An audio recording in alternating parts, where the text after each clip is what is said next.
दोस्तों एक बार फिर से मैं आपके लिए UPSC IAS IFS civil service exam notification online form 2025 की अपडेट लेके आ चुके हैं। जी हाँ दोस्तों, ऑल ओवर इंडिया से आप फॉर्म फिल कर सकते हो। फॉर्म फिल करते समय आपको कोई भी ऐसी मिस्टेक या फिर गलती नहीं करनी होगी जिसके करने से आपके एप्लीकेशन फॉर्म रिजेक्ट हो सकते हैं। आपको फॉर्म फिल करते समय किन किन बातों का ध्यान रखना होगा जिनसे आपके एप्लीकेशन फॉर्म सक्सेसफुली सबमिट हो पाएंगे। ऑल ओवर इंडिया से मेल फीमेल दोनों कैंडिडेट फॉर्म फिल कर सकते हैं। दोनों नोटिफिकेशन जारी हो चुके हैं। आईएएस और आईएफएस का नोटिफिकेशन जारी हो चुका है। ऑनलाइन आवेदन प्रक्रिया स्टार्ट हो चुकी है। यहां पर 1100 से अधिक वैकेंसीज निकली हुई है। 1129 वैकेंसीज है सिविल सर्विस एग्जाम और आईएफएस एग्जाम के लिए। तो आप जल्द से अपना फॉर्म फिल कर दे, नहीं तो मौका हाथ से निकल जाएगा। तो आपको जल्द से जल्द ये फॉर्म फिल करना होगा। स्टेप बाय स्टेप हम आपको कंप्लीट जानकारी देंगे। साथ ही साथ हम आपको इस वीडियो में ये भी जानकारी दिखाएंगे कि क्या यहाँ पर पोस्ट वाइज वैकेंसीज है, क्या एलिजिबिलिटी क्राइटेरिया है, educational qualification, age limit, selection criteria आपका क्या रहेगा, एग्जाम पैटर्न, सिलेबस, प्री और मेन एग्जाम के लिए आपका क्या रहने वाला है, कैसे आप इन दोनों नोटिफिकेशन की पीडीएफ को डाउनलोड कर सकते हो, कैसे अप्लाई कर सकते हो। फॉर्म फिल करते समय आपको डॉक्यूमेंट, फोटोग्राफ, सिग्नेचर कैसे और कितने केबी में अपलोड करने होंगे, ये जानकारी भी स्टेप बाय स्टेप हम आपको इस वीडियो में दिखाएंगे। तो आपको ये वीडियो शुरू से लेके एंड तक बिना स्किप किए हुए देखनी होगी। इस वीडियो को कंप्लीटली देखने पर ही आपके सभी सवाल और डाउट क्लियर होंगे। तो चलिए दोस्तों, बिना कोई वक्त गंवाए शुरू करते हैं यूपीएससी आईएएस आईएफएस एग्जाम 2025 की पूरी जानकारी। सबसे पहले आपको हमारी वेबसाइट IND सरकारी नौकरी पर विजिट करना होगा, जिसका लिंक आपको नीचे description plus first comment box में मिल जाएगा।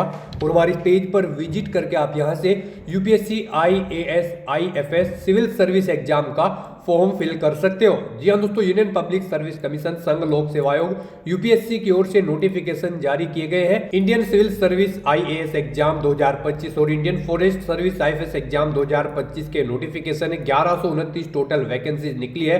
सिविल सर्विस एग्जाम के लिए 979 वैकेंसीज है। फॉरेस्ट सर्विस के लिए 150 वैकेंसीज निकली हुई है। आवेदन इसके लिए 11 फरवरी 2025 तक चलेंगे। आप 11 फरवरी 2025 तक फॉर्म फिल कर सकते हो। यहाँ पर क्वालिफिकेशन की बात करें तो आईएएस एग्जाम के लिए बैचलर डिग्री से आप अप्लाई कर सकते हो।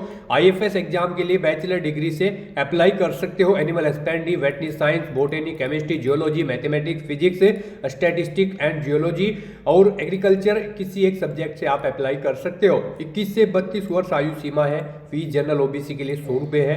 SC ST PH फीमेल को फीस जमा नहीं करनी होगी। Debit card, credit card, net banking और चालान से आप फीस पेमेंट कर सकते हो। सिलेक्शन होगा pre written exam, main written exam और इंटरव्यू के आधार पे। ऑनलाइन अप्लाई कर सकते हो, ऑल इंडिया से अप्लाई कर सकते हो। upsc.gov.in और upsconline.nic.in पोर्टल से इसकी ऑफिशियल वेबसाइट है। इंपोर्टेंट लिंक सेक्शन में आपको आईएएस नोटिफिकेशन पीडीएफ और आईएफएस नोटिफिकेशन पीडीएफ के लिंक दिए गए हैं। इन लिंक्स पर आप क्लिक करके दोनों नोटिफिकेशन की पीडीएफ डाउनलोड कर सकते हो। यहां पर ये आईएएस एग्जाम का नोटिफिकेशन है और इसी तरह से जो देख सकते हो civil service examination IAS exam और इसी तरह इंडियन फॉरेस्ट सर्विस की नोटिफिकेशन है। सबसे पहले इंडियन सिविल सर्विस का आप ये नोटिफिकेशन रीड आउट कर सकते हो। सबसे पहले आपको हाउ टू अप्लाई का प्रोसीजर दिया गया है। रजिस्ट्रेशन करते हुए आपको कैसे फॉर्म फिल करना होगा, स्टेप बाय स्टेप आपको यहाँ पर इसमें जानकारी दे दी गई है। स्क्रॉल डाउन करोगे तो इसमें सबसे पहले आपको एलिजिबिलिटी क्राइटेरिया की डिटेल दी गई है। साथ ही साथ दोस्तों यहाँ पर एलिजिबिलिटी क्राइटेरिया के साथ में आपको एग्जाम सेंटर की लिस्ट दी गई है। प्री एग्जाम की ऑल ओवर इंडिया के अंतर्गत सेंटर की लिस्ट है। साथ साथ मेन एग्जामिनेशन सेंटर की भी लिस्ट आपको इसमें दे दी गई है। और साथ ही साथ दोस्तों यहाँ पर आप एलिजिबिलिटी कंडीशन रीड आउट कर सकते हो। नेशनलिटी सबसे पहले और एज लिमिट 21 से 32 वर्ष रहेगी।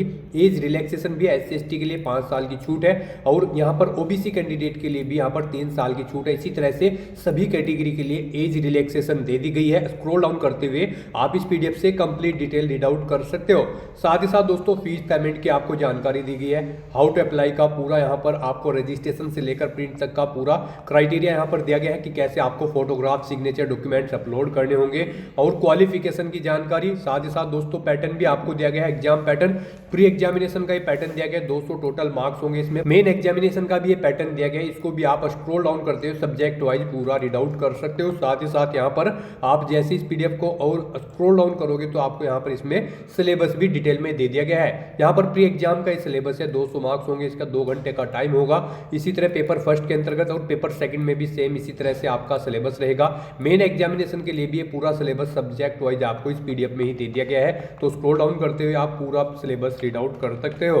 तो यहाँ पर आप जैसे इस पीडीएफ को स्क्रॉल डाउन करते हुए जाओगे तो आपको पूरा एग्जाम पैटर्न सिलेबस दिया गया है, और इसी तरह से आप यहाँ से इसकी बाकी की जानकारी भी रीड आउट कर सकते हो, सभी आपको पीडीएफ में ही दे दी गई है। तो अप्लाई ऑनलाइन करने से पहले आपको नोटिफिकेशन रीड करना अनिवार्य है। इसी तरह से दोस्तों यहाँ पर जो IFS एग्जाम है उसके लिए भी आपको पूरा हाउ टू अप्लाई का प्रोसीजर दिया गया है, सेम क्राइटेरिया रहेगा अप्लाई करने का, फीस की भी जानकारी सेम रहने वाली है। इसी तरह से एग्जाम सेंटर की प्री और मेन एग्जाम की यहाँ पर आपको इसमें लिस्ट दे दी गई है, और इसी तरह से एलिजिबिलिटी क्राइटेरिया, एज लिमिट और क्वालिफिकेशन की जानकारी दी गई है। सिलेक्शन क्राइटेरिया के अंतर्गत आपको प्री एग्जाम और मेन एग्जाम का पैटर्न और सिलेबस भी डिटेल में दिया गया है। सेम इसी तरह से आप इसका भी एग्जाम पैटर्न और सिलेबस रीड आउट कर सकते हो। हाउ टू अप्लाई का प्रोसीजर दिया गया है, फॉर्म फिल करते समय आपको किन किन बातों का ध्यान रखना होगा, सभी डिटेल आपको पीडीएफ में दे दी गई है।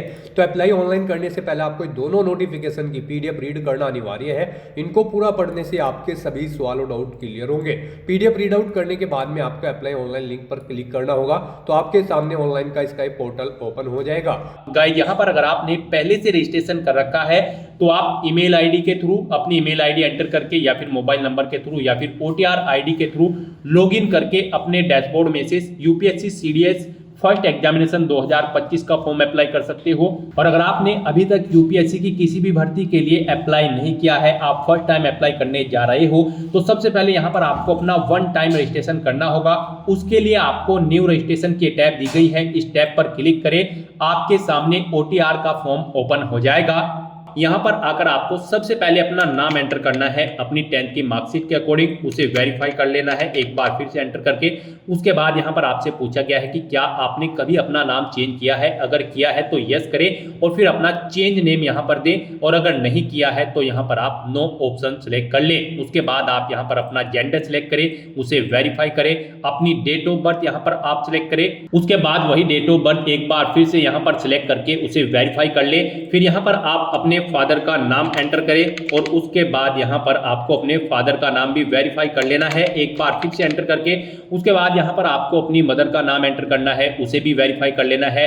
फिर आपको यहाँ पर अपना माइनॉरिटी स्टेटस देना है, क्या आप माइनॉरिटी कम्युनिटी के अंतर्गत आते हैं, अगर आते हैं तो यस करें, और फिर अपनी माइनॉरिटी ऑप्शन कैटेगरी सिलेक्ट करें, आप कौन सी कैटेगरी में आते हैं, और नहीं आते हैं तो यहाँ पर आपको नो ऑप्शन सिलेक्ट कर लेना है। उसके बाद यहाँ पर आपको अपना 10 डिजिट का मोबाइल नंबर एंटर करना है, अपनी ईमेल आईडी एंटर करनी है। कोई अल्टरनेट मोबाइल नंबर या ईमेल आईडी है तो उसे भी आप एंटर कर सकते हो, नहीं तो इन कॉलम्स को आप खाली छोड़ दें। उसके बाद यहाँ पर आपको अपनी 10वीं क्लास का रोल नंबर एंटर कर देना है। फिर आपसे यहाँ पर एक सिक्योरिटी क्वेश्चन आपको सिलेक्ट कर लेना है, अपनी चॉइस के अकॉर्डिंग कोई भी सिक्योरिटी क्वेश्चन सिलेक्ट करें, उसका आंसर दे।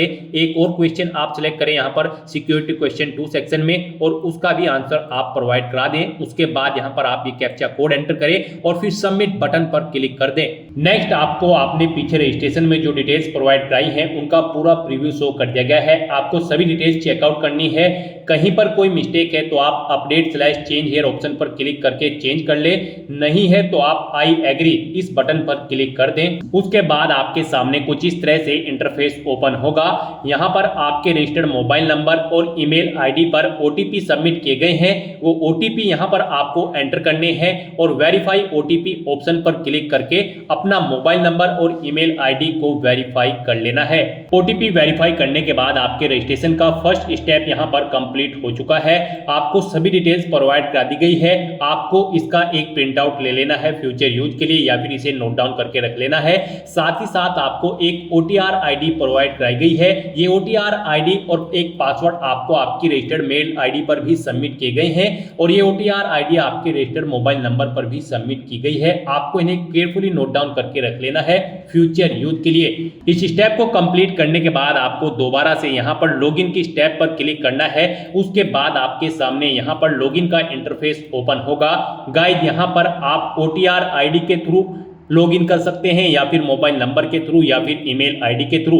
ईमेल आईडी के थ्रू अगर आप लॉगिन करना चाहते हैं तो यहां पर आप अपनी ईमेल आईडी एंटर करें, उसके बाद गेट ओटीपी ऑप्शन पर क्लिक करें। आपकी ईमेल आईडी पर एक ओटीपी आएगा, वो ओटीपी आप यहां पर एंटर करें या फिर आप अपना पासवर्ड एंटर करें। जो पासवर्ड आपकी रजिस्टर्ड ईमेल आईडी पर आया है, ये सिक्योरिटी कोड यानी कि वेरिफिकेशन कोड आप यहां पर एंटर करें और लॉगिन की स्टेप पर क्लिक करके लॉगिन करें, या फिर आप मोबाइल नंबर के थ्रू यहां पर लॉगिन कर सकते हैं। आप अपना मोबाइल नंबर एंटर करें, गेट ओटीपी ऑप्शन पर क्लिक करें, एक ओटीपी आएगा, वो ओटीपी आप यहां पर एंटर करें, और या फिर आप अपना पासवर्ड एंटर करके ये वेरिफिकेशन कोड यहां पर एंटर करके लॉगिन कर लें। या फिर अगर आप ओटीआर आईडी के थ्रू लॉगिन करना चाहते हैं तो आपके मोबाइल नंबर या फिर ईमेल आईडी पर जो ओटीआर आईडी आई है वो आईडी यहां पर आप एंटर करें और फिर आप अपना पासवर्ड यहां पर एंटर करें जो आपकी मेल आईडी पर आपका पासवर्ड आया है, और उसके बाद ये वेरिफिकेशन कोड यहां पर एंटर करें और लॉगिन की स्टेप पर क्लिक करके लॉगिन कर लें। लॉगिन करने के बाद आपके सामने कुछ इस तरह से इंटरफेस ओपन होगा।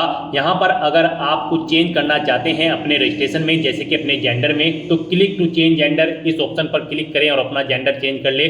और अगर आप अपने माइनॉरिटी स्टेटस में चेंज आउट करना चाहते हैं तो क्लिक टू चेंज ऑप्शन पर क्लिक करके इसमें भी आप चेंज कर सकते हैं। नहीं तो यहां पर अब आपको अपना नया पासवर्ड क्रिएट करना है। यहां पर गाइड अब आपको अपना नया पासवर्ड क्रिएट करना है। इसके लिए आपको गाइडलाइन दी गई है, आपका पासवर्ड कम से कम 8 कैरेक्टर का होना चाहिए और ये अल्फा न्यूमेरिक फॉर्मेट में होना चाहिए। मींस आपके पासवर्ड में कम से कम एक अपर केस कैरेक्टर, एक लोअर केस कैरेक्टर, एक इंटीजर नंबर और एक स्पेशल कैरेक्टर जैसे कि @ या फिर डॉलर होना चाहिए। वही पासवर्ड आपको यहां पर एक बार फिर से एंटर करके कंफर्म कर लेना है। हम आपको पासवर्ड का सैंपल दिखा रहे हैं, इसके अकॉर्डिंग आपको अपना पासवर्ड क्रिएट करना है। तो आपका अपना पासवर्ड कुछ इस फॉर्मेट में रेडी करना है। इसमें आपका एक अपर केस कैरेक्टर, एक लोअर केस कैरेक्टर, एक इंटीजर नंबर और एक स्पेशल कैरेक्टर होना चाहिए और इसकी लेंथ कम से कम 8 कैरेक्टर की होनी चाहिए। तो इस फॉर्मेट में आपको अपना पासवर्ड यहां पर क्रिएट करना है। उसके बाद आपको सबमिट बटन पर क्लिक कर देना है। सबमिट बटन पर क्लिक करने के बाद आप अपने डैशबोर्ड से लॉग आउट करें और फिर अब यहां पर आप इनमें से ईमेल आईडी, मोबाइल नंबर या फिर ओटीआर आईडी के थ्रू अपने डैशबोर्ड में दोबारा से लॉगिन करें। अपने नए पासवर्ड को एंटर करने के बाद यहां पर आप अपनी ओटीआर आईडी एंटर करें, अपना नया पासवर्ड एंटर करें जो आपने चेंज किया है, ये वेरिफिकेशन कोड यहां पर एंटर करें और लॉगिन बटन पर क्लिक करके लॉगिन कर लें। नेक्स्ट आपके सामने कुछ इस तरह से इंटरफेस ओपन होगा। गाइस यहां पर हम आपको यूपीएससी का ओटीआर वन टाइम रजिस्ट्रेशन करके दिखा रहे हैं। इसे कंप्लीट करने के बाद आप यूपीएससी में निकलने वाली सभी भर्तियों पर अप्लाई करने के लिए एलिजिबल हो जाएंगे। सभी भर्तियों पर अप्लाई करने से पहले आपको ऐसे ही ओटीआर करना पड़ता है, बिना इसके आप यूपीएससी की किसी भी भर्ती के लिए अप्लाई नहीं कर पाओगे। तो यहां पर आने के बाद आपको अपने डैशबोर्ड में अपनी ओटीआर की प्रोफाइल को कंप्लीट करना है। सबसे पहले यहां पर आपको अपनी पर्सनल इंफॉर्मेशन प्रोवाइड करानी है, तो आप यहां पर पर्सनल इंफॉर्मेशन के इस लिंक पर क्लिक करें। उसके बाद आपके सामने कुछ इस तरह से इंटरफेस ओपन होगा। यहां पर आपको आपकी कुछ चीजें ऑटोमेटिकली फिल मिल गई है जो आपने रजिस्ट्रेशन के फर्स्ट स्टेप में प्रोवाइड कराई थी। आपको इस पेज को नीचे स्क्रॉल डाउन करना है और यहां पर सबसे पहले अब आपको अपनी सिटीजनशिप सेलेक्ट कर लेनी है, फिर आपको अपनी मातृभाषा यहां पर सेलेक्ट कर लेनी है। उसके बाद यहां पर आपको अपना मैरिटल स्टेटस सेलेक्ट कर लेना है, आप मैरिड हो या फिर अनमैरिड। प्लेस ऑफ बर्थ आप यहां पर एंटर सेलेक्ट करें, आप इंडिया से है या फिर आउटसाइड ऑफ इंडिया से। उसके बाद यहां पर आप अपना पोस्ट ऑफिस का नाम एंटर करें, सिटी या टाउन या फिर विलेज का नाम एंटर करें, अपना स्टेट यहां पर आप सिलेक्ट करें। उसके बाद आप अपना डिस्ट्रिक्ट यहां पर सिलेक्ट करें, फिर आप अपना पिन कोड यहां पर एंटर कर दें। उसके बाद यहां पर आपको अपनी कम्युनिटी सिलेक्ट कर लेनी है, आप जिस भी कम्युनिटी से बिलोंग करते हैं।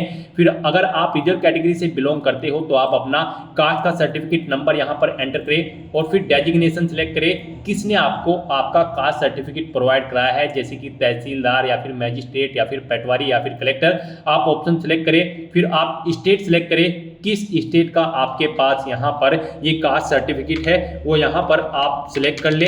उसके बाद यहाँ पर कब आपको वो इशू हुआ है वो डेट आप सिलेक्ट करें और फिर जिस ऑफिस से आपको ये आपका कास्ट सर्टिफिकेट इशू हुआ है उसका पूरा एड्रेस आपको यहाँ पर एंटर कर देना है। ये सभी डिटेल्स आपको आपके सर्टिफिकेट में मिल जाएगी, वहां से आपको इन्हें देखकर यहाँ पर फिलअप कर देना है। फिर यहाँ पर आपको अपना रिलीजन सिलेक्ट कर लेना है। उसके बाद यहाँ पर आपको अपनी कास्ट का नाम दे देना है, फिर आपको अपने कास्ट सर्टिफिकेट का सीरियल नंबर यहाँ पर एंटर कर देना है। फिर यहाँ पर आपको अपने कास्ट सर्टिफिकेट का सीरियल नंबर एंटर कर देना है। उसके बाद यहाँ पर आपसे पूछा गया है कि क्या आप PWBD या फिर PWD कैंडिडेट हैं, अगर हैं तो यस ऑप्शन सिलेक्ट करें और फिर बताएं आपकी परसेंटेज क्या यहाँ पर 40% से अबव है, अगर है तो यस करें, नहीं है तो नो ऑप्शन सेलेक्ट करें। और अगर आप यहाँ पर PWBD या फिर PWD कैंडिडेट नहीं है तो आपको नो ऑप्शन सेलेक्ट करना है। उसके बाद यहाँ पर आपको अपना फोटो आइडेंटिटी कार्ड यहाँ पर सिलेक्ट कर लेना है। कोई भी एक फोटो आइडेंटिटी कार्ड यहाँ पर आपको प्रोवाइड कराना है। आप ऑप्शन सेलेक्ट करें, driving licence, PAN card, passport या फिर वोटर ID। उसके बाद उसका नंबर आप यहाँ पर एंटर कर दें। फिर यहाँ पर आपसे पूछा गया कि क्या आप PH या फिर PWBD कैंडिडेट हैं और यहाँ पर आप UPSC के पहले के किसी एग्जाम में पार्टिसिपेट कर चुके हैं। अगर कर चुके हैं तो यस करें और फिर उसकी डिटेल दें, उस जैसे कि एग्जाम का नेम, उसका ईयर और अपना रोल नंबर आप यहाँ पर प्रोवाइड कराएं। और अगर आपने UPSC के किसी भी एग्जाम में अब से पहले पार्टिसिपेट नहीं किया है तो यहाँ पर आपको नो ऑप्शन सेलेक्ट करना है। उसके बाद यहाँ पर आपसे पूछा गया है कि क्या आप अपनी पर्सनल इंफॉर्मेशन को यहाँ पर अवेलेबल कराना चाहते हैं, तो यहाँ पर आपको यस ऑप्शन सेलेक्ट कर लेना है। उसके बाद यहाँ पर आपको चेकबॉक्स को ओके करना है और सेव के इस बटन पर क्लिक करके अपनी पर्सनल इंफॉर्मेशन को सेव कर देना है। इस तरह से आपकी पर्सनल इंफॉर्मेशन यहाँ पर सेव हो जाएगी। इसके सामने आपको ओके का ग्रीन कलर का टिक मिल जाएगा। अब यहाँ पर आपको अपना एड्रेस इंफॉर्मेशन प्रोवाइड करानी है। एड्रेस इंफॉर्मेशन के इस लिंक पर क्लिक करें। उसके बाद आपके सामने कुछ इस तरह से इंटरफेस ओपन होगा। अब यहाँ पर आप अपना कोरोस्पोंडेंस एड्रेस एंटर करें। उसके बाद आप अपना परमानेंट एड्रेस यहाँ पर एंटर कर दें। और अगर आपका परमानेंट एड्रेस आपके कोरोस्पोंडेंस एड्रेस के अकॉर्डिंग सेम है तो यहाँ पर click here if your permanent postal address is same as correspondence address. आप इस चेकबॉक्स पर ओके कर दें। ऑटोमेटिकली आपका परमानेंट एड्रेस आपके कोरोस्पोंडेंस एड्रेस के अकॉर्डिंग फिल हो जाएगा। उसके बाद आप सेव के इस बटन पर क्लिक करके अपनी एड्रेस की इंफॉर्मेशन को आप सेव कर दें। एड्रेस की इंफॉर्मेशन प्रोवाइड कराने के बाद आपको अपना फोटो और सिग्नेचर अपलोड करने हैं। तो आप फोटो एंड साइन अपलोड इस लिंक पर क्लिक करें। आपके सामने कुछ इस तरह से इंटरफेस शो होगा।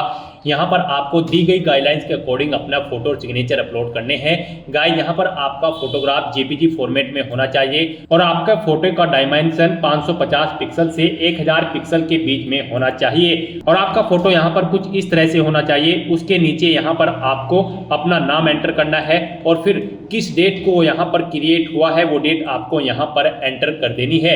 यहाँ पर आपके फोटो का बैकग्राउंड व्हाइट कलर में होना चाहिए और ये 10 दिन से ओल्ड नहीं होना चाहिए। मीन जिस दिन आप फॉर्म भर रहे हैं उससे 10 दिन से ज्यादा पुराना फोटो आपका नहीं होना चाहिए।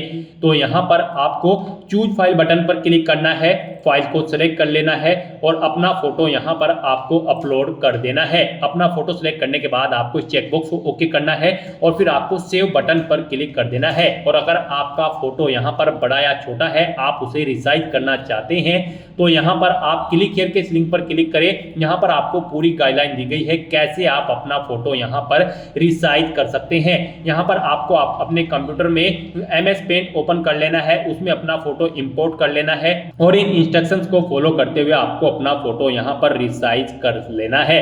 आप अपना फोटो इन इंस्ट्रक्शंस को फॉलो करते हुए रिसाइज कर सकते हैं, उसे बड़ा या छोटा आप कर सकते हैं। अपना फोटो इस तरह से अपलोड करने के बाद अब आपको सिग्नेचर की स्टेप पर क्लिक करना है और अपने सिग्नेचर भी आपको यहाँ पर गाइडलाइन के अकॉर्डिंग ही अपलोड करने हैं। आपके सिग्नेचर भी JPG फॉर्मेट में होने चाहिए। डायमेंशन इनकी 350 पिक्सल से 550 पिक्सल के बीच में होनी चाहिए और इनका साइज 20 से 300 KB के बीच में होना चाहिए। तो यहाँ पर अब आपको अपने सिग्नेचर अपलोड करने हैं। इसके लिए भी आपको चूज फाइल बटन पर क्लिक करना है, फाइल को सिलेक्ट कर लेना है और अपने सिग्नेचर्स को यहाँ पर आपको अपलोड कर देना है। सिग्नेचर की फाइल सिलेक्ट करने के बाद आपको इस चेकबॉक्स को ओके करना है और सेव के इस बटन पर क्लिक करके अपने सिग्नेचर को भी अपलोड कर देना है। अपने फोटो और सिग्नेचर अपलोड करने के बाद अब आपको एजुकेशनल इंफॉर्मेशन इस लिंक पर क्लिक करना है और यहाँ पर अपनी एजुकेशनल क्वालिफिकेशन की डिटेल प्रोवाइड करानी है।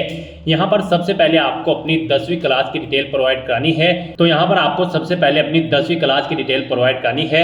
यहाँ पर आप अपनी क्लास या डिवीजन बताएं या फिर ग्रेड जो भी आपने 10वीं क्लास में ऑब्टेन की है। जैसे कि अगर आपने फर्स्ट डिवीजन ऑब्टेन की है तो यहाँ पर फर्स्ट एंटर करें। उसके बाद आपने कितने % मार्क्स ऑब्टेन किए हैं वो यहाँ पर आप एंटर करें।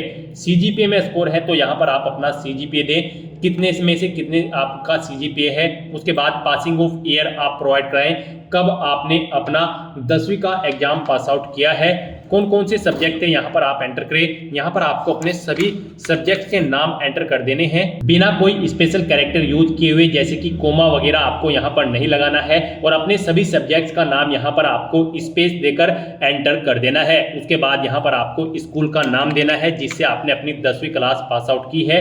फिर बोर्ड या यूनिवर्सिटी का नाम देना है जिससे आपने अपनी 10वीं क्लास पास आउट की है। उसके बाद आपको सेव के इस बटन पर क्लिक करके अपनी ये सभी डिटेल सेव कर देनी है। 10th क्लास की डिटेल प्रोवाइड कराने के बाद आपको अपनी 12th क्लास की डिटेल यहाँ पर प्रोवाइड करानी है।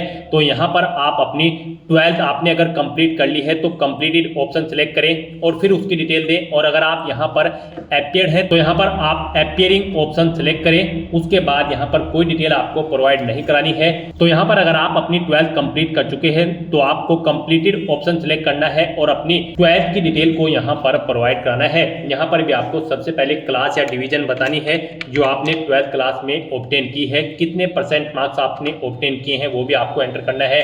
सीजीपीए में अगर स्कोर है तो कितने में से कितने सीजीपीए आपने ऑब्टेन किया है वो यहाँ पर आप एंटर कर दे। ईयर ऑफ पासिंग यहाँ पर आप देख कब आपने पास आउट की है अपनी 12वीं क्लास। फिर यहाँ पर आपको अपने सब्जेक्ट के नेम एंटर करने हैं बिना कोई स्पेशल कैरेक्टर यूज किए हुए, यानी कि कोमा वगैरह आपको यहाँ पर नहीं यूज करना है। बस आपको अपने सभी सब्जेक्ट के नाम यहाँ पर एंटर कर देने हैं। उसके बाद यहाँ पर आपको अपने स्कूल या कॉलेज का नाम देना है जिससे आपने अपनी 12वीं क्लास पास आउट की है, बोर्ड का नाम देना है जिससे आपने अपनी 12वीं क्लास पास आउट की है और सेव के इस बटन पर क्लिक करके आपको अपनी डिटेल सेव कर देनी है। अपनी 12th क्लास की डिटेल सेव करने के बाद अगर आपने ग्रेजुएशन या फिर पोस्ट ग्रेजुएशन कर रखी है तो आप उसकी डिटेल भी प्रोवाइड करा सकते हैं। यहाँ पर ये यूपीएससी का OTR है, वन टाइम रजिस्ट्रेशन। तो यहाँ पर आपकी जितनी भी मैक्सिमम क्वालिफिकेशन है वो यहाँ पर आप एंटर कर दें, क्योंकि इस भर्ती के बाद आगे भी अगर यूपीएससी की कोई भर्ती निकलती है और उसमें कोई और क्वालिफिकेशन रिक्वायर्ड है तो फिर आपको उसकी जरूरत नहीं पड़ेगी एंटर करने की। तो यहाँ पर आपकी जो भी मैक्सिमम क्वालिफिकेशन है आप उसकी डिटेल प्रोवाइड कराएं, क्योंकि यहाँ पर OTR आपका एक बार होता है यूपीएससी का। तो आपको यहाँ पर अपनी सभी क्वालिफिकेशन की डिटेल प्रोवाइड करा देनी है। जैसे कि अगर आपने ग्रेजुएशन कंप्लीट कर ली है तो आप कंप्लीटेड ऑप्शन सेलेक्ट करें, या फिर अपीयर्ड हो तो अपीयर ऑप्शन सेलेक्ट करें। अगर आपने यहाँ पर अपनी ग्रेजुएशन कंप्लीट कर ली है तो उसकी डिटेल भी आपको सेम ऐसे ही प्रोवाइड करानी है। यहाँ पर आपको सबसे पहले बताना है आपने अपनी ग्रेजुएशन किस फील्ड में की है, यानी कि स्ट्रीम में की है, मेडिकल, इंजीनियरिंग या फिर साइंस में। आप ऑप्शन सेलेक्ट करें। अपनी ग्रेजुएशन की स्ट्रीम सेलेक्ट करने के बाद यहाँ पर आपको अपनी डिग्री सेलेक्ट करनी है, आपने किस में अपनी डिग्री यहाँ पर कंप्लीट की है। उसके बाद यहाँ पर आपको अपनी डिग्री की डिवीजन बतानी है या फिर क्लास बतानी है। आपने फर्स्ट क्लास में ऑब्टेन की है या फिर सेकंड में या फिर थर्ड में, कितने परसेंट मार्क्स आपने ऑब्टेन किए हैं वो एंटर करें। सीजीपीए में अगर स्कोर है तो वो आप एंटर कर दे।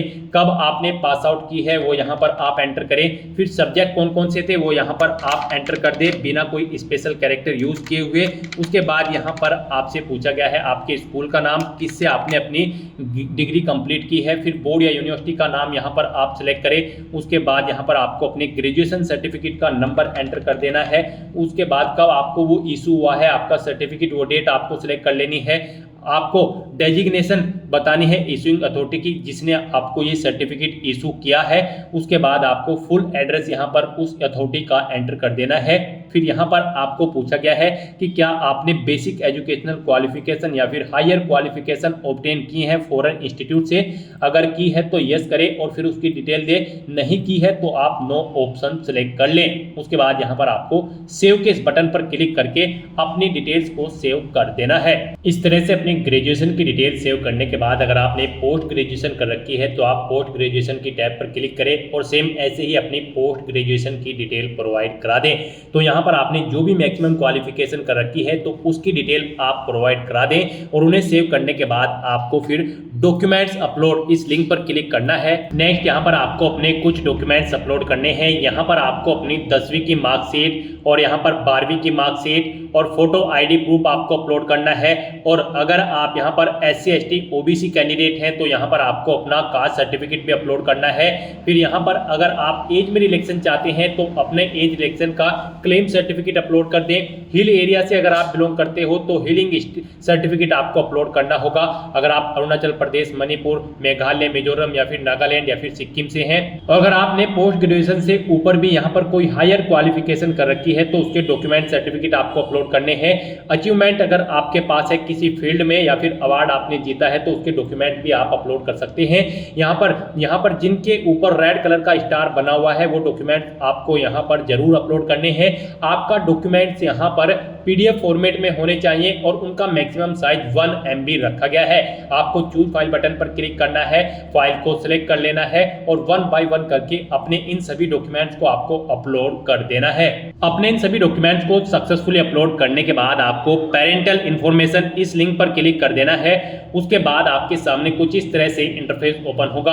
अब यहाँ पर आपको अपने गार्जियंस, अपने फादर और मदर की इंफॉर्मेशन प्रोवाइड करानी है। सबसे पहले आपको अपनी फादर की इंफॉर्मेशन प्रोवाइड करानी है। उनकी नेशनलिटी आप सिलेक्ट करें, फिर उनका प्रोफेशन आप यहाँ पर सिलेक्ट कर लें। उसके बाद यहाँ पर आपको उनका एड्रेस एंटर करना है। आप उनका एड्रेस एंटर कर दें या फिर अगर उनका एड्रेस आपके एड्रेस के अकॉर्डिंग सेम है तो यहाँ पर आप कोरोस्पोंडेंस एड्रेस या फिर परमानेंट एड्रेस आपके जिस भी एड्रेस से सेम है यहाँ पर आप उस लिंक पर क्लिक कर दें।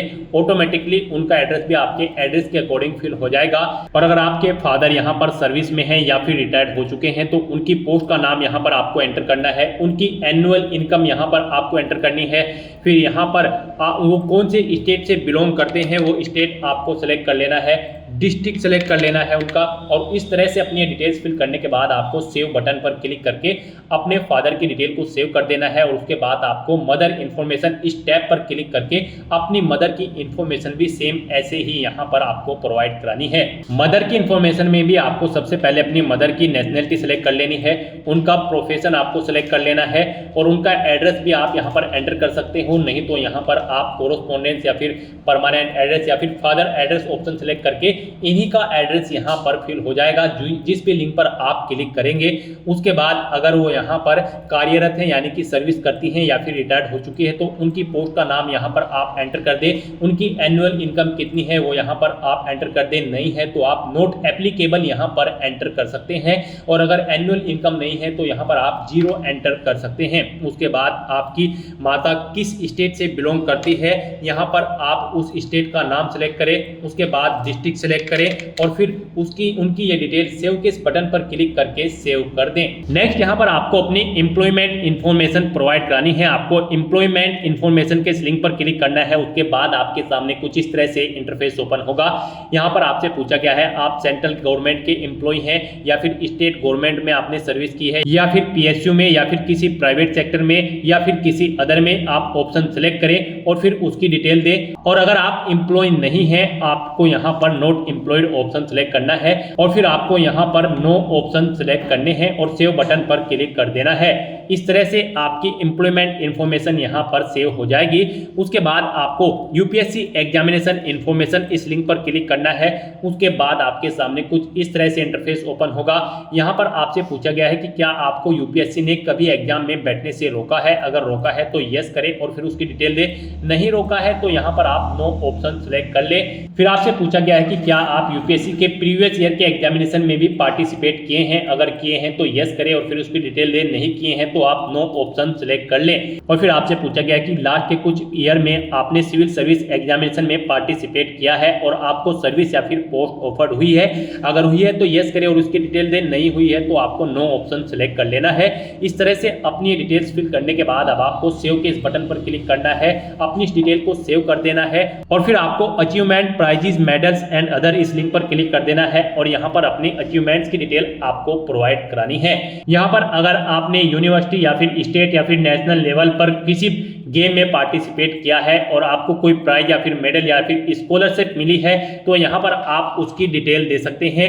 स्पोर्ट में अगर आपके पास NCC या फिर अदर है तो आप यहाँ पर उसकी डिटेल दें। और अगर आपने कोई पोजीशन डिस्ट्रिक्शन लीडरशिप हासिल की है स्कूल या कॉलेज में उसकी डिटेल प्रोवाइड करा दें। कोई अदर एक्स्ट्रा करिकुलम एक्टिविटीज आपने की है तो उसकी डिटेल प्रोवाइड करा सकते हैं। तो इस तरह से यहाँ पर आपको अपने इन अचीवमेंट्स की, प्राइजेस की, मेडल्स की डिटेल यहाँ पर प्रोवाइड करानी है। अगर आपने डॉक्यूमेंट्स यहाँ पर ऑब्टेन किए हैं नहीं किए हैं तो आप इनको खाली छोड़ सकते हैं। फिर यहाँ पर आपसे पूछा गया है कि क्या आपके पास यहाँ पर 5 एकड़ एग्रीकल्चर लैंड है और यहाँ पर आपका रेजिडेंशियल फ्लैट 1000 स्क्वायर मीटर से ज्यादा है, या फिर रेजिडेंशियल प्लॉट आपका 100 स्क्वायर यार्ड से अबव है, या फिर आपका रेजिडेंशियल प्लॉट यहाँ पर 200 स्क्वायर यार्ड या फिर उससे अबव है। अगर इनमें से कोई भी ऑप्शन है तो आप यस ऑप्शन सेलेक्ट करें, नहीं तो नो ऑप्शन सेलेक्ट करें। फिर यहाँ पर आपको अपनी लैंग्वेज की डिटेल प्रोवाइड करानी है, कौन कौन सी लैंग्वेज आप जानते हैं, जैसे कि हिंदी, और उसे आप रीड राइट स्पीक और जो भी जानते हैं यहाँ पर आप ऑप्शन सेलेक्ट करें। और फिर एग्जामिनेशन आपने कौन सा पास आउट किया है वो एग्जामिनेशन आप यहाँ पर एंटर कर दें। इस तरह से यहाँ पर आपको अपनी लैंग्वेज की डिटेल प्रोवाइड करानी है। अगर आप एक से ज्यादा लैंग्वेज जानते हैं तो यहाँ पर ऐड के इस बटन पर क्लिक करें, फिर यहाँ पर आप अपनी दूसरी लैंग्वेज सेलेक्ट करें और उसकी डिटेल दें। इस तरह से अपनी लैंग्वेज की डिटेल आपको यहाँ पर प्रोवाइड करानी है और फिर आपको सेव के इस बटन पर क्लिक करके अपनी ये डिटेल सेव कर देनी है। इस तरह से आपके वन टाइम रजिस्ट्रेशन की प्रोफाइल आपकी कंप्लीट हो जाएगी। यहाँ पर इन सभी ऑप्शन के सामने आपको ग्रीन कलर का ओके का टिक मिल जाएगा। तो यहाँ पर आपकी ओटीआर की प्रोफाइल कंप्लीट हो चुकी है। गाइस, यहाँ पर ओटीआर कंप्लीट करने के बाद आपको यूपीएससी की भर्तियों के लिए अप्लाई करना है। उसके लिए आपको लेटेस्ट नोटिफिकेशन की स्टेप पर क्लिक करना है। नेक्स्ट आपके सामने कुछ इस तरह से इंटरफेस ओपन होगा। यहाँ पर यूपीएससी की जो भी भर्तियां करंट में चल रही है उन सभी की लिस्ट आपको मिल जाएगी। यहाँ पर आप सिविल सर्विस प्री एग्जाम और civil service and Indian forest service examination के सेक्शन में आकर क्लिक हियर फॉर पार्ट 1 भाग 1 के लिए यहाँ क्लिक करें। आप इस लिंक पर क्लिक करें, उसके बाद आपके सामने यहाँ पर ये इंस्ट्रक्शंस ओपन होंगे।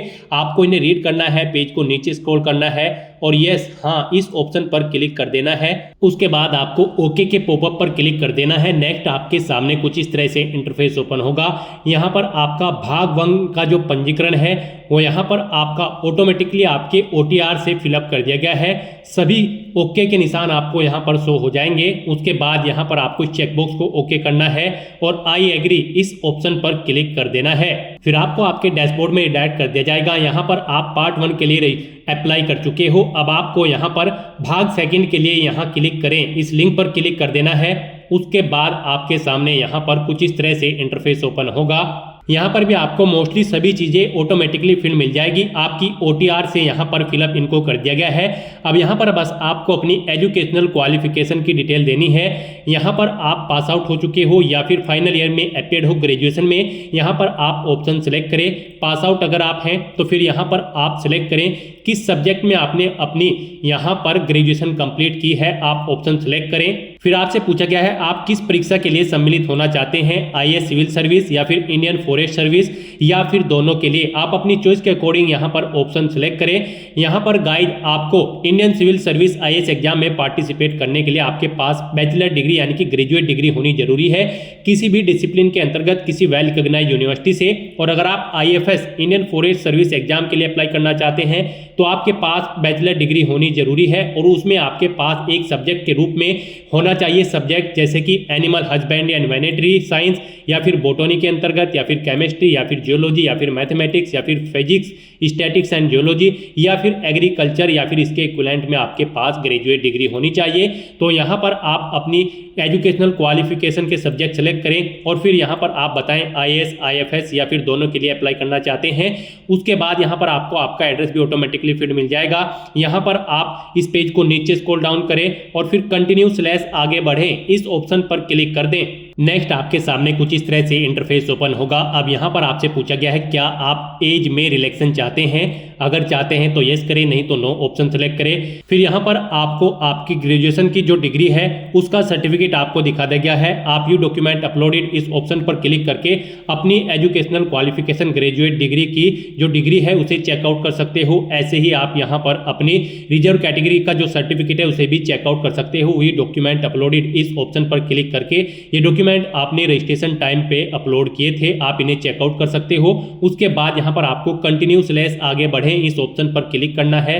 नेक्स्ट यहाँ पर आपको बताना है आपने ग्रेजुएशन में कितने % मार्क्स ऑब्टेन किए हैं, आप यहाँ पर एंटर करें। उसके बाद यहाँ पर आपसे पूछा गया है आपने आईएएस के एग्जाम में इससे पहले कितनी बार पार्टिसिपेट किया है, आप यहाँ पर एंटर करें। 1 या 2 बार, जितनी बार भी आपने प्रयास किया है या इससे पहले आप आईएएस के एग्जाम में बैठे हैं वो संख्या आप यहाँ पर एंटर कर दें। और अगर फर्स्ट टाइम आप यहाँ पर पार्टिसिपेट करने जा रहे हो आईएएस के एग्जाम में तो यहाँ पर आपको 0 एंटर कर देना है। उसके बाद यहाँ पर आपको अपना CSM परीक्षा के लिए केंद्र सेलेक्ट करना है, जिस केंद्र पर आप परीक्षा में पार्टिसिपेट करना चाहते हैं। फिर पेपर 1 से पेपर 4 की परीक्षा के लिए आप भाषा का माध्यम सेलेक्ट करें, किस भाषा में आप अपना पेपर चाहते हैं यहाँ पर आप ऑप्शन सेलेक्ट कर लें। उसके बाद यहाँ पर आपसे 6ठे और 7वें पेपर के लिए वैकल्पिक विषय आपको सेलेक्ट करना है। उसके बाद यहाँ पर आपको 6ठे और 7वें पेपर के वैकल्पिक विषय की भाषा का माध्यम आपको सेलेक्ट करना है। उसके बाद पूछा गया है आपसे क्या आप अरुणाचल प्रदेश, मणिपुर, मेघालय, मिजोरम, नागालैंड, सिक्किम के रहने वाले हैं, अगर हैं तो यस ऑप्शन सेलेक्ट करें और फिर अपनी डिटेल दें, नहीं है तो आपको यहाँ पर नो ऑप्शन सेलेक्ट कर लेना है। फिर यहाँ पर आप पेपर ए हेतु यहाँ पर भाषा का चयन करें। उसके बाद यहाँ पर आपसे पूछा गया है आप IFS के एग्जाम के लिए परीक्षा केंद्र सेलेक्ट करें, किस केंद्र पर आप परीक्षा में पार्टिसिपेट करना चाहते हैं। प्रथम वैकल्पिक विषय सिलेक्ट करें, दूसरा वैकल्पिक विषय सिलेक्ट करें और फिर यहाँ पर आपसे पूछा गया है कि क्या आप पहले भी IFS के एग्जाम में पार्टिसिपेट किए हैं, अगर किए हैं तो जितनी बार आपने पार्टिसिपेट किया है 1, 2 या 3 आप यहाँ पर एंटर करें। और नहीं आपने पार्टिसिपेट किया है, फर्स्ट टाइम आप पार्टिसिपेट करने जा रहे हो IFS के एग्जाम में तो यहाँ पर आपको 0 मेंशन कर देना है। इस तरह से अपनी सभी डिटेल्स फिल करने के बाद आपको कंटिन्यू/ आगे बढ़े इस ऑप्शन पर क्लिक करना है। नेक्स्ट आपको आपके एप्लीकेशन फॉर्म का पूरा प्रीव्यू शो कर दिया गया है। आपको सभी डिटेल्स 1 बाय 1 करके केयरफुली चेकआउट करनी है, पेज को नीचे स्क्रॉल डाउन करना है। कहीं पर कोई मिस्टेक है तो आप यहां पर अपडेट ऑप्शन पर क्लिक करके अपडेट कर सकते हैं, नहीं तो आपको यहां पर ये कैप्चा कोड एंटर करना है और फिर आपको आई एग्री मैं सहमत हूं इस ऑप्शन पर क्लिक कर देना है। इस तरह से यहाँ पर आपका IAS एंड IFS एग्जाम का पार्ट 2 का रजिस्ट्रेशन फॉर्म सक्सेसफुली कंप्लीट हो चुका है। अब यहाँ पर आप प्रिंट स्लिप ऑप्शन पर क्लिक करके पार्ट 2 की रजिस्ट्रेशन स्लिप ले सकते हैं, नहीं तो यहाँ पर अब आपको click here for DAF of CSM part 3 इस ऑप्शन पर क्लिक कर देना है। यानी कि यहाँ पर ये पहला जो ऑप्शन है ये सिविल सर्विस मेन एग्जाम है और ये second Indian forest service main exam है। तो यहाँ पर आप click here for DAF of CSM part 3 इस ऑप्शन पर क्लिक करें। उसके बाद आपके सामने यहाँ पर कुछ इस तरह से इंटरफेस ओपन होगा। यहाँ पर आपको इंटरव्यू की लैंग्वेज का मीडियम सेलेक्ट करना है, किस लैंग्वेज में आप इंटरव्यू में पार्टिसिपेट करना चाहते हैं, यानी कि किस लैंग्वेज में आप अपना इंटरव्यू देना चाहते हैं। फिर यहाँ पर आपसे पूछा गया कि क्या आपके फादर जिंदा है या फिर मर चुके हैं, तो यहाँ पर आपको अलाउ या फिर डिसीज ऑप्शन सेलेक्ट करना है। फिर ऐसे ही आपको अपनी मदर का बताना है वो जिंदा है या फिर मर चुकी हैं। फिर आपसे पूछा गया है कि क्या आप PWBD या फिर PWD कैंडिडेट हैं, अगर हैं तो यस यहाँ पर आपको ऑटोमेटिकली फिर मिल जाएगा जो आपने रजिस्ट्रेशन टाइम पे फिल किया होगा। आपने नो ऑप्शन सेलेक्ट किया होगा तो यहाँ पर आपको नो ऑप्शन ऑटोमेटिकली सिलेक्ट मिल जाएगा। फिर यहाँ पर आपसे पूछा गया है यहाँ पर इस भर्ती में पार्टिसिपेट करने के लिए जो एजुकेशनल क्वालिफिकेशन रिक्वायर्ड है क्या यहाँ पर आपके पास वो है, तो यहाँ पर आपको यस ऑप्शन सेलेक्ट करना है और फिर आपको सेव एंड कंटिन्यू ऑप्शन पर क्लिक कर देना है। नेक्स्ट यहाँ पर आपको अपनी सर्विस या फिर पोस्ट की प्रेफरेंस एंटर करनी है। यहाँ पर आपको लिस्ट दे दी गई है, फर्स्ट नंबर पर इंडियन एडमिनिस्ट्रेटिव सर्विस है, सेकंड पर इंडियन फॉरेन सर्विस है। तो यहाँ पर आप जिस भी सर्विस या पोस्ट को प्रेफरेंस देना चाहते हैं तो यहाँ पर टॉप पर उसी का नंबर पोस्ट, जैसे कि अगर आप पौंडीचेरी पुलिस सर्विस के लिए प्रेफरेंस देना चाहते हैं फर्स्ट नंबर पर, तो यहाँ पर आप 23 नंबर एंटर करें और फिर अगर आप सेकंड नंबर पर प्रेफरेंस देना चाहते हैं इंडियन एडमिनिस्ट्रेटिव सर्विस को तो यहाँ पर आप फिर 1 नंबर एंटर कर दे। इस तरह से आपको अपनी चॉइस के अकॉर्डिंग अपनी पोस्ट की प्रेफरेंस यहाँ पर एंटर कर देनी है और फिर आपको सेव एंड कंटिन्यू ऑप्शन पर क्लिक करना है। नेक्स्ट आपके सामने कुछ इस तरह से इंटरफेस ओपन होगा। अब यहाँ पर आपको अपनी कुछ और डिटेल्स प्रोवाइड करनी है सोशियो इकोनॉमिक्स की, जैसे कि यहाँ पर आपको सबसे पहले अपना बर्थ प्लेस सेलेक्ट कर लेना है। आप विलेज में पैदा हुए हैं, डिस्ट्रिक्ट हेडक्वार्टर या फिर तहसील या टाउन आप ऑप्शन सेलेक्ट करें। उसके बाद आपसे पूछा गया है यहाँ पर आपने अपनी स्कूल एजुकेशन कहाँ से की है, आप ऑप्शन सेलेक्ट करें। फिर आपसे पूछा गया है आपका place of residence, higher secondary education आपने कहाँ से पास आउट की है वो आप सेलेक्ट करें। फिर यहाँ पर आपको बताना है place of stay of father और गार्जियन, आपके माता पिता या गार्जियन का स्टे कहाँ पर है पिछले 15 साल से, यहाँ पर आप ऑप्शन सेलेक्ट करें, विलेज, तहसील या टाउन या फिर डिस्ट्रिक्ट में ऑप्शन आप सेलेक्ट करें। फिर यहाँ पर आपसे पूछा गया है आपका बैकग्राउंड रूरल है या फिर अर्बन, आप ऑप्शन सेलेक्ट करें। उसके बाद यहाँ पर आपसे पूछा गया है मीडियम ऑफ इंस्ट्रक्शंस, जैसे कि आपकी जो स्कूल लेवल है आपका कौन सा लेवल था, इंग्लिश में था, हिंदी में था या फिर रीजनल लैंग्वेज, आप ऑप्शन सेलेक्ट करें। फिर आपको अपने कॉलेज लेवल बताना है कौन सी लैंग्वेज में था। उसके बाद यहाँ पर आपको अपनी attendant school level, type of institution of attendant at school level option select करना है। आपका स्कूल गवर्नमेंट था, पब्लिक स्कूल था या फिर एडेड प्राइवेट स्कूल था, आप ऑप्शन सेलेक्ट करें। फिर यहाँ पर आपको बताना है अपने कॉलेज का लाइव अटेंडेंट, आपका गवर्नमेंट कॉलेज इंस्टीट्यूट है या प्राइवेट कॉलेज इंस्टीट्यूट है या फिर यूनिवर्सिटी था या फिर कोई अदर है, आप ऑप्शन सेलेक्ट कर लें। फिर यहाँ पर आपको अपनी एजुकेशनल क्वालिफिकेशन की जो डिग्री है उसकी डिटेल देनी है। आपकी ग्रेजुएट डिग्री यहाँ पर किस सब्जेक्ट में थी, आप यहाँ पर ऑप्शन सेलेक्ट करें। फिर आपको अपनी पोस्ट ग्रेजुएशन की डिग्री बतानी है, ये आपने किस में की है, आप ऑप्शन सेलेक्ट करें, नहीं तो अदर ऑप्शन सेलेक्ट करें। अगर एमफिल कर रखी है तो उसकी डिटेल दें, नहीं कर रखी है तो इसे खाली छोड़ दें। अगर आपने पीएचडी की है तो उसकी डिटेल दे सकते हैं, नहीं तो यहाँ पर आप इसे भी खाली छोड़ सकते हैं। उसके बाद यहाँ पर आपको अपना प्रेजेंट एम्प्लॉयमेंट स्टेटस देना है, अगर आप प्रेजेंट में कार्यरत हैं, और अगर आप नहीं कार्य कर रहे हैं अनएम्प्लॉय ऑप्शन सेलेक्ट कर ले। अगर आप एम्प्लॉय हैं तो आपको यहाँ पर अपना एम्प्लॉय का नेचर देना है और फिर यहाँ पर आपको अपनी एनुअल इनकम बतानी है। और अगर आप यहाँ पर अनएम्प्लॉयड हैं तो आप अनएम्प्लॉयड ऑप्शन सेलेक्ट करें, आगे की डिटेल नहीं देनी होगी। उसके बाद आपसे पूछा गया है यहाँ पर आपने प्रीवियस सिविल सर्विस एग्जामिनेशन के बारे में आपसे पूछा गया है। यहाँ पर आपसे पूछा गया है कि क्या आप पहले भी सिविल सर्विस एग्जाम में सिलेक्ट हुए हैं, अगर हुए हैं तो आप यस ऑप्शन सेलेक्ट करें, उसकी डिटेल दें, नहीं हुए हैं तो आपको नो ऑप्शन सेलेक्ट कर लेना है।